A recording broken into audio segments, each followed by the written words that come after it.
Da-di-da-di-da-da-di-da. Da-di-da-di-da-da-di-da. What do you hear over the air? CQ serenade. Good afternoon, everybody, again. To admit, actually, when Ollie asked me to give a presentation about Lowband and Dxpeditions in 40 minutes, I had no idea what to present because it's so much of material that it's impossible. So then I thought a little bit about it and thought, hey, my first expedition, my first little expedition was in '92 with the DJ5CQ to Lima X-ray. Most of first expeditioners go to Lima X-ray or HB0, I think, in Europe. And 92 to now is exactly 25 years. And so I said, okay, why not celebrate 25 years DXX and Dxpeditioning, and to show you a little bit of these years. Of course, you see mostly old radios, old stuff, but it's sometimes nice to remember also this old stuff. And for me, it was also nice remembering to look for these old photos I haven't seen for years.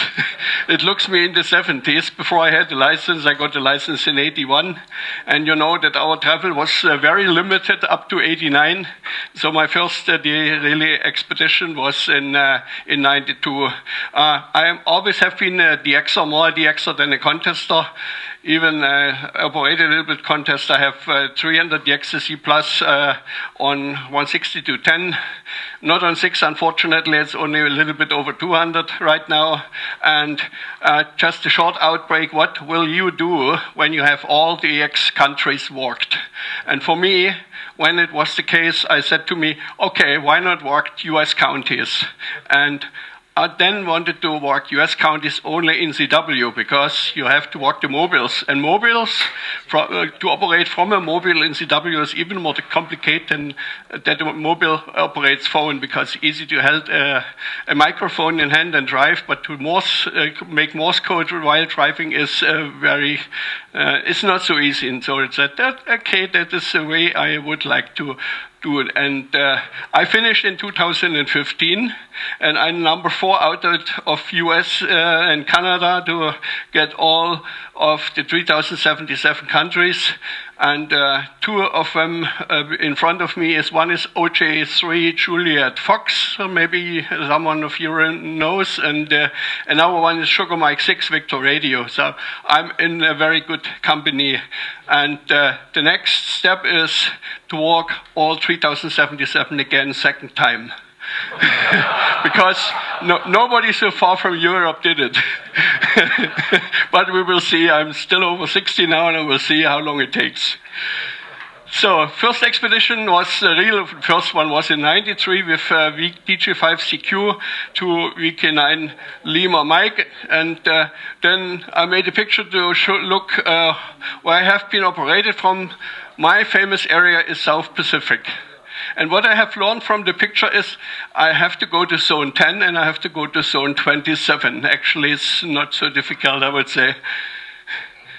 So, Lowbands. What is Lowbands? If you look into the internet and look for Lowbands, what you find, Lowband is a music band from Minnesota, from Dallas, Minnesota, and it's all what you find about Lowbands. Then I checked about the ON4 UN information, the big ON4 UN book, and there was a little bit more insight about the Lowbands. Actually, John said Lowbands is from 1 to 10 megahertz. That means it covers 40 meters. It's a pretty easy low band, actually.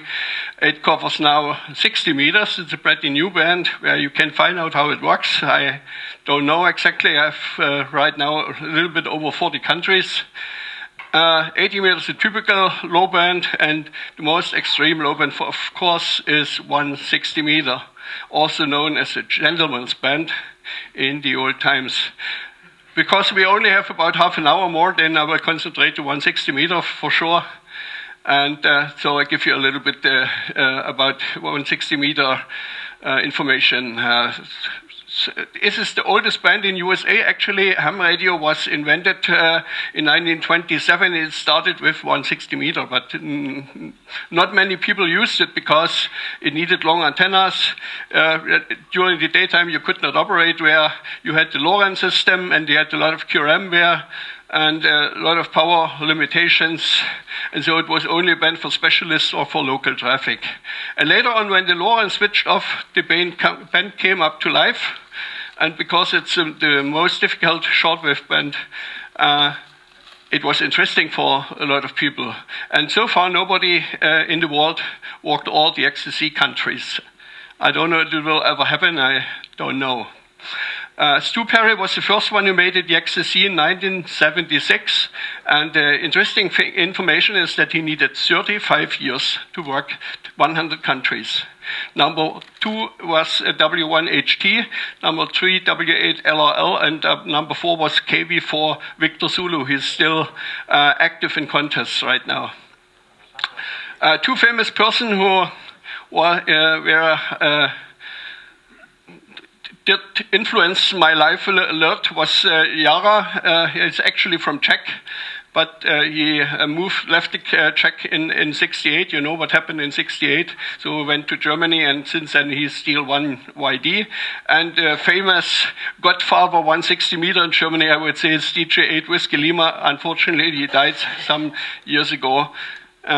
These were the famous person in Germany. I have some from the DXX 160 meter museum at home. I have some information from DJ8 Whiskey Lima, what he sent to me. That was in 93, and he said, sent me his list when he started with 10 countries, so it was in 72, and then they climbed up the ladder up to 217 in 93, and you see all this progress done over the years.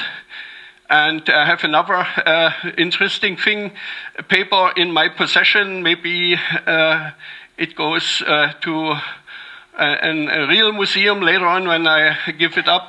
It's 270 countries are possible on 160 or not. Today it's no big deal, you would say, but at this time it was.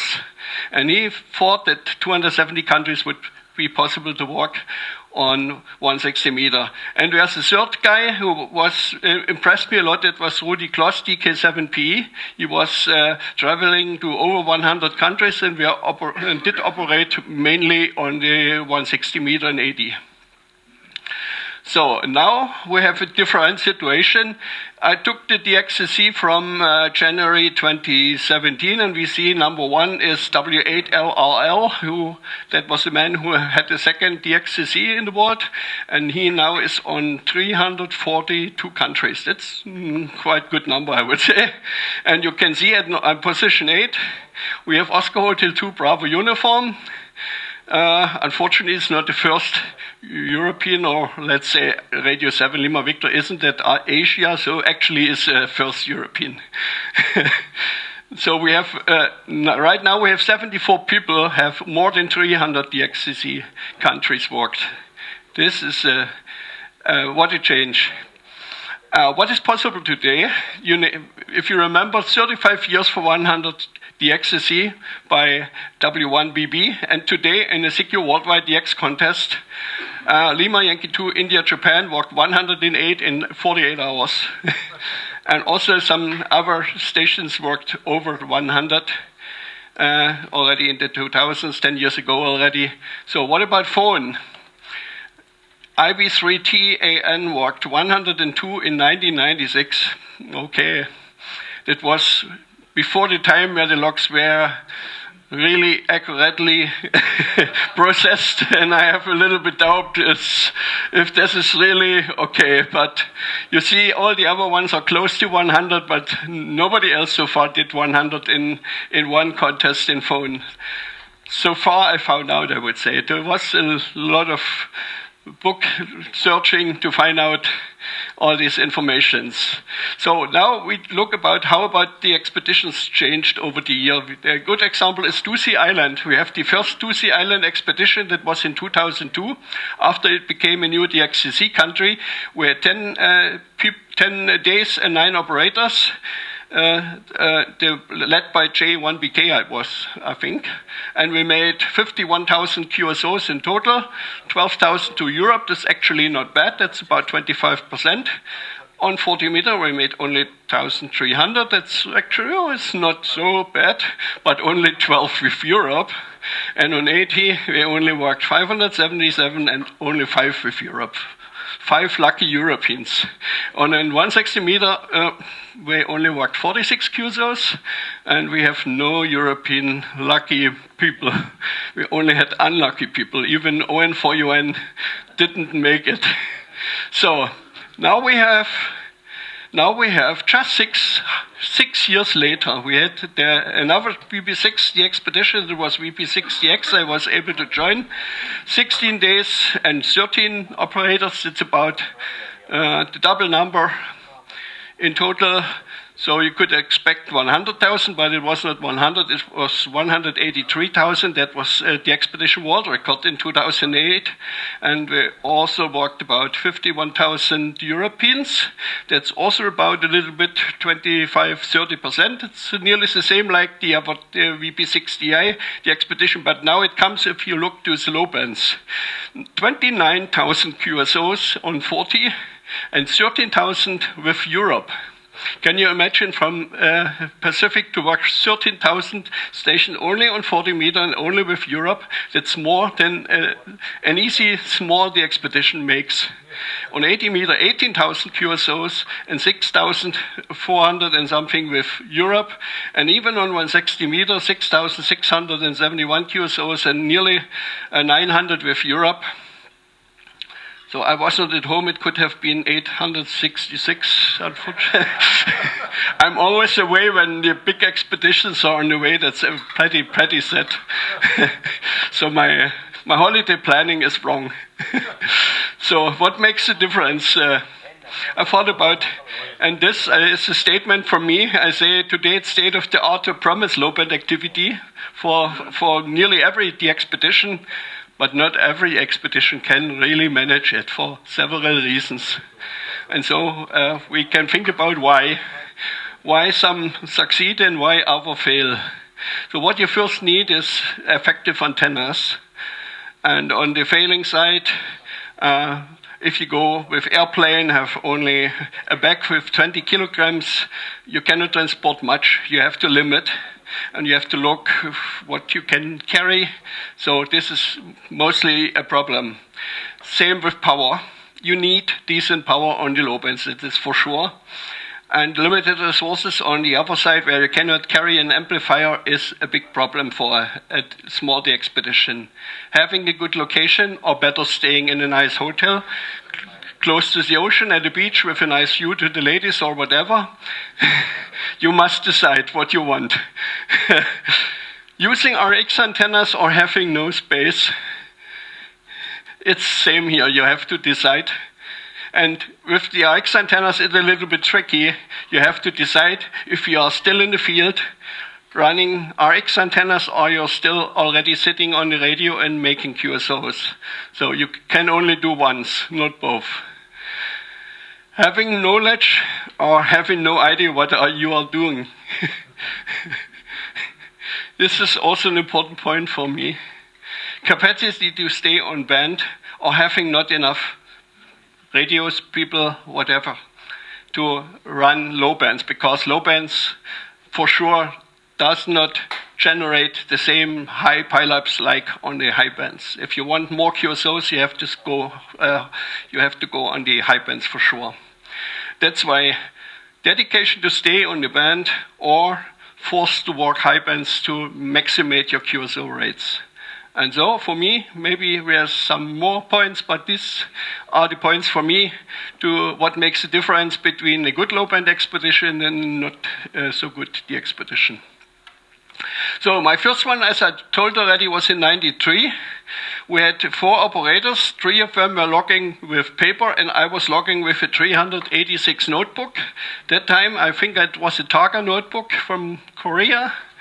And the log was on a floppy disk, 720 kilobyte, as I remember right. Logging was done with K1 CT. And these 3 people wrote very bad. And I remember because I had to put all the QSOs into the log afterwards. And so I not only know my own writing, I know at the end I knew all writing of these people. This was We even took a charter flight to do some serious low banding, at least we tried.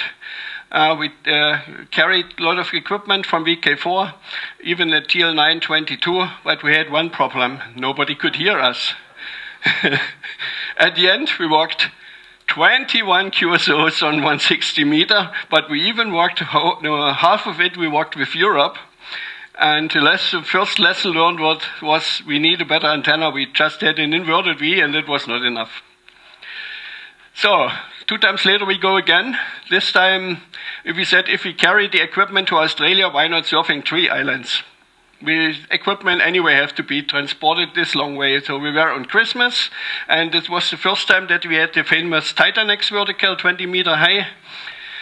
Then we went to Cocos Killing, and we had also some lessons to learn that 80, 40, 30 was still fine, but 160 meter tuning box was not good, and antenna seems not to be so efficient as we thought. We had no knowledge about top loading wires or something. We just operated. However, we get that roughly 200, 300, 400, about 400 something QSOs on 160 from all islands together. Then 1 year later, we made a remembering tour because the sad thing was that our Elmer DG5CQ died, and we said in this memory we should repeat the trip to VK9CR and VK9X3Y. This time we had a better tuner. We had the top-loaded system for 160 meter, and you see that we are already up to 559 QSOs on Cocos Killing and to 357 on Christmas. Then I had a chance to go with DL3 November Mike to Sugar 21XX. This time we had already 2 vertical antennas, and we walked 80 and 160 meter in parallel, and we came close to 1,000 on 160 meter. We even walked US East Coast and US West Coast over both ways, long path as same as a short path. And then directly from Bangladesh, we flew to Papua New Guinea because actually we had in plan to operate Papa 29. And so we met the other operators there and operated for 11 days from Papa 29. 18,000 QSOs, 3.5 and 40 is not so bad, 1,980 and 453.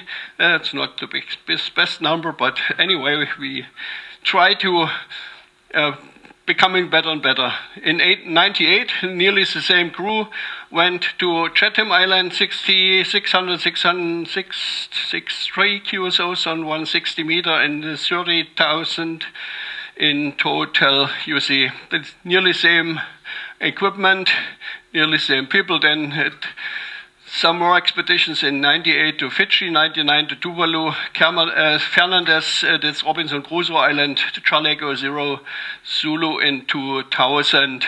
And all the time we walked about between 400 and 700 QSOs and 160, and between 15,000 and 20,000 in total.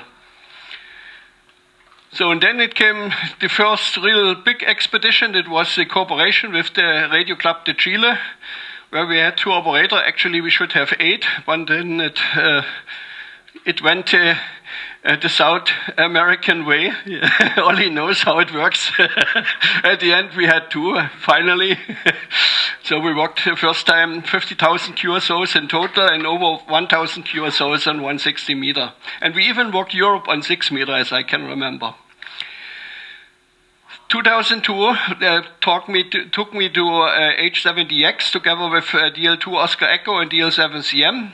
DL2 Oscar Echo you may also know as Yankee November 3 Echo Oscar, who was a technician in the East German Embassy in Nicaragua some years.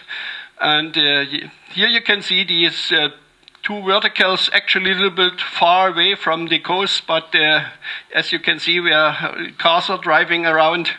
We had to go a little bit out of the way, but anyway, it was fine. We worked 1,400 QSOs on 160 meter, 2,500 on 80, and 3.6K on 40 meter, and totally 34,000 QSOs. So lesson learned, independent verticals to have on a 11680 meters fine, so it gives you more time to stay on both bands at the same time. So then 2003, the story came. That was a special story for me because we got our license exactly on the day when the first Iraq war started. And as you remember, maybe there are three countries that were not in the war with the Americans. It was Russia, French, and Germany. And when we came to the office, you know, this is a strict Muslimic country, the officer said to us, "You are German, you are our friend, you get a license today. If you would have been an American, we would kill you." And then he offered us a Muslimic camp, a Muslimic youth camp where we were able to operate from. And today I would say it was an Al-Qaeda camp.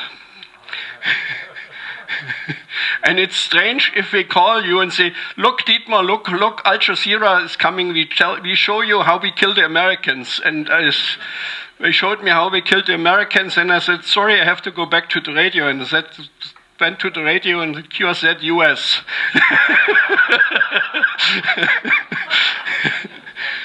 Incredible. So here on the right side down, you can see the Titanic vertical with the tuning box and still elevated radials, 1,200 something QSOs on 160 meter. Then it came, China, don't look, please. This is China. I think so, isn't it? Yeah. I never have been to China, I would say, but actually I was. I had the possibility to join an international team to Bratas. That was the first really rare entity. Maybe also ST0 was a rare entity.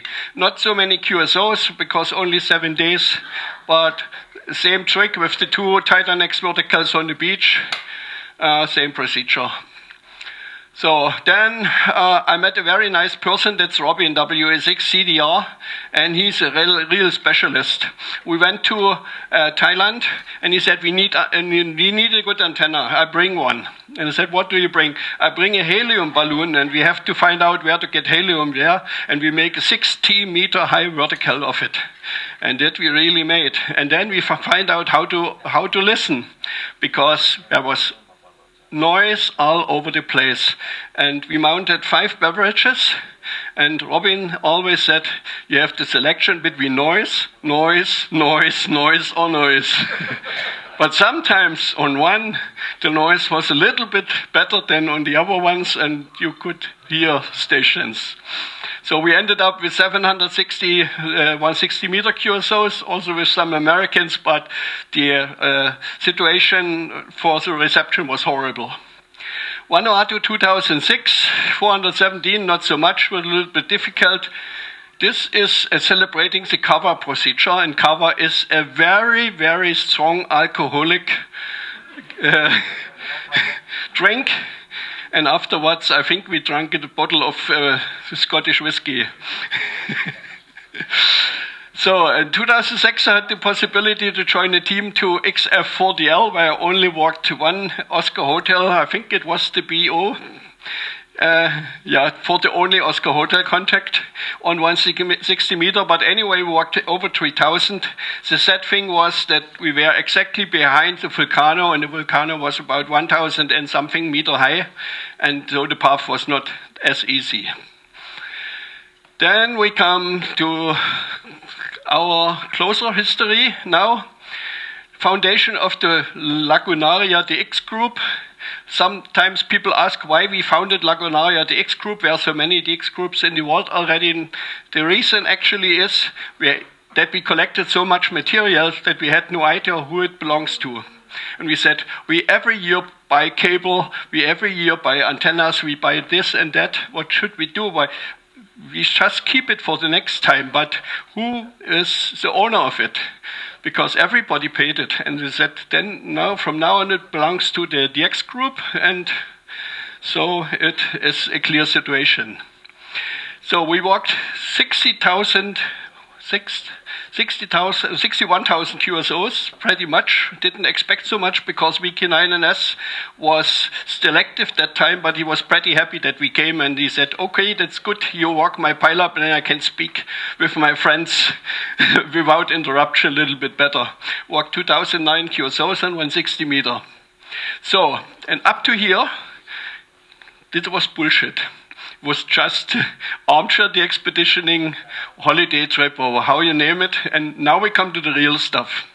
Real stuff for me started in 2008 with VP6DX. When I was asked to join, I did not know what would happen, but it was a perfect organized Dxpedition. You see these lots of antennas, 13 operators, 16 day, 183,000 QSOs. We had two camps for the first time, and we operated simultaneously on the same band with two stations, about 700 meters apart. And in the beginning, we did not know would it have been a problem or not, but it was no problem with the K3s. We not even heard anything from the other camp. So we were pretty fine. And part of the success were these two gentlemen. You see Robin again and the famous Milt N5IA who died end of last year by tower climbing, unfortunately. We made us 8 beverages, 8 directions for 4 stations in 2 camps. And the camps were 700 meters apart. So we ran a lot of cable for sure.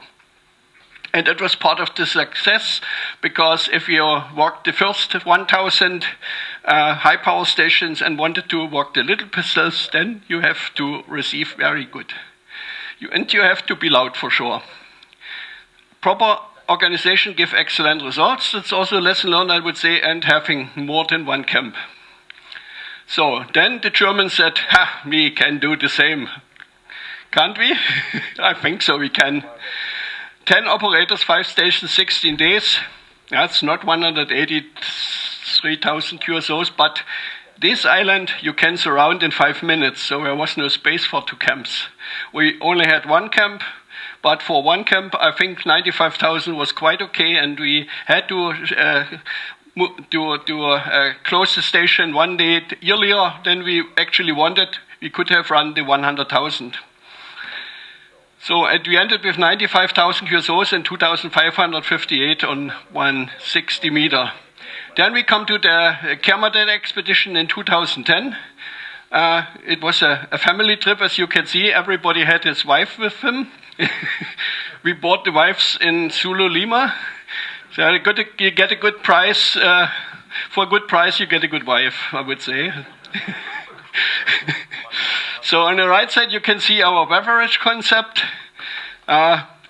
Most of the time, it's good to use the modern electronic possibilities. We used Google Maps to find out good location, and we even find out that we had a great area with a lot of space.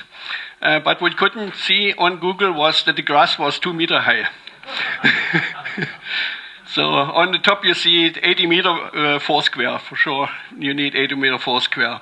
And then it's roughly the last one. It's Clipperton 2013. I called it the race because we only had a few days, and even it took us a few days because we could not land in the beginning, and at the end we had some trouble to remove the equipment back to the boat because you can see how high the waves are, and it was very, very difficult to land and to bring the equipment back to ship then.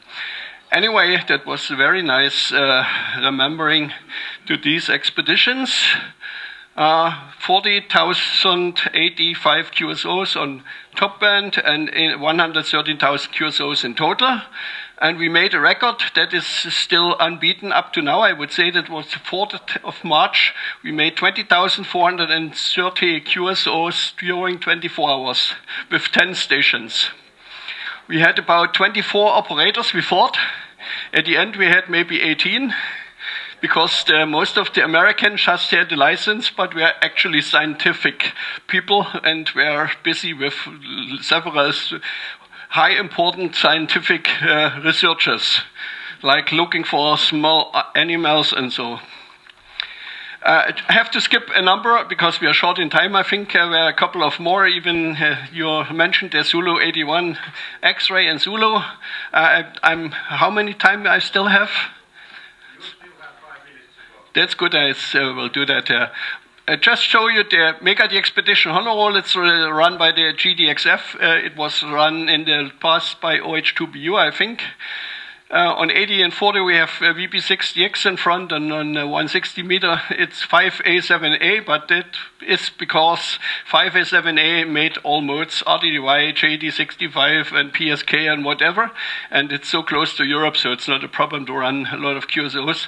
More important, unfortunately, I don't have a complete list. That's what I found in the club log statistics, is how many 160 meter QSOs from the Pacific were made. And the Willis Island we were running is on place number 1 with 1,098, and HK0NA on second position with 1,055, and then you see the list yourself.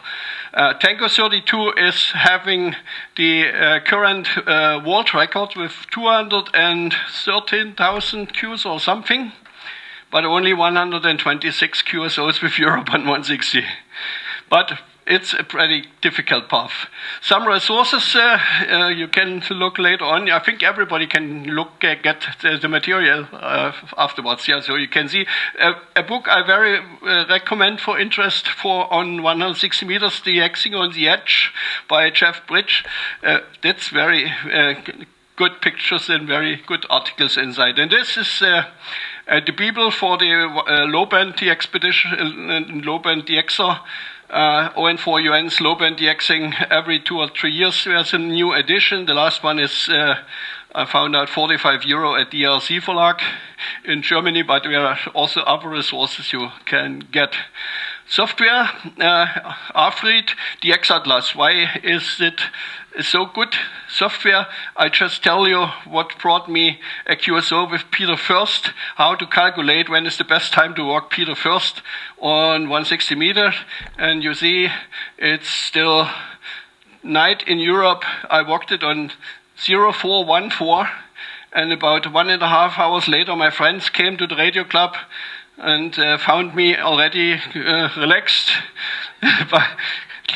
by the radio with some beers afterwards, and I said, it's already in the log. And he said, oh, it's not sunrise yet. And I said, sunrise is too late. And nobody afterwards made it. So actually the point was to walk it at where sunset peak. So, and that's a pretty nice tool to calculate this. And we also use it on the expeditions. The other is HF propagation space weather, to know about the aurora belt and everything. You know, it's very good here in Scandinavia, what it is. I don't comment any further. And this, some more resources of general interest. DX Summit, for sure everybody knows it. NG3K and DXWorldNet. Then we have the club log that was already mentioned here. I just skip it. Operating ATIX, it's very important just to show it. ON4WW made it. Reverse beacon net. I didn't find a picture from our expedition. We actually also run it on VK9 and on Zulu Lima 8. It's always good to know where you are heard. I just made an example after this year. No, in January 2006. No, it was in December 2016. I'm sorry, that was a mistake. It just was last December. When I finished Super contest, I just entered my call and looked where my signal was heard in the US and in the Europe. The expeditions in future. Now we come to the remote finally. And I thought, how will it work? For sure, we will have an on-site team. We'll have a team. You always need a team that set up antennas and stations. You need an IT team to make the connection over the internet, over the satellite. You need a team for repairments, maintenance, catering, foods, drinks. You need a medical team, whatever can happen there, sunburn or you get thirsty. And of course, there's one thing that's important. Station setup team will not operate because the setup team is getting paid for the work. So on-site team need entertainment also, So you have to take care about entertainment after the antenna work is done. And on the other side, you have the offsite team. You have the remote operators, and again, the very important thing is remote operators pay for time slots. And probably we pay, the cheapest maybe is 10 meters during nighttime. It's pretty cheap, I think. Maybe you can get even half an hour for free or something.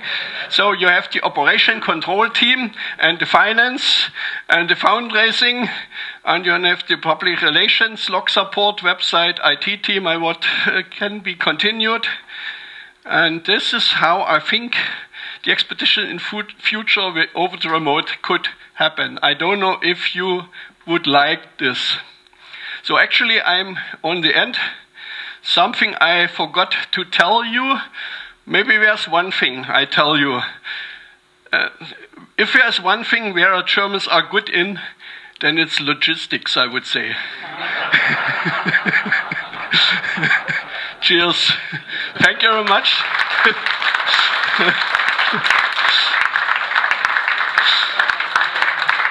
So I don't know if you have time for questions. We have time for questions. If not, it's no problem. I was already said I would be over the time. Then the 3 Yankee 0, the expedition could not happen, and I was guilty for that.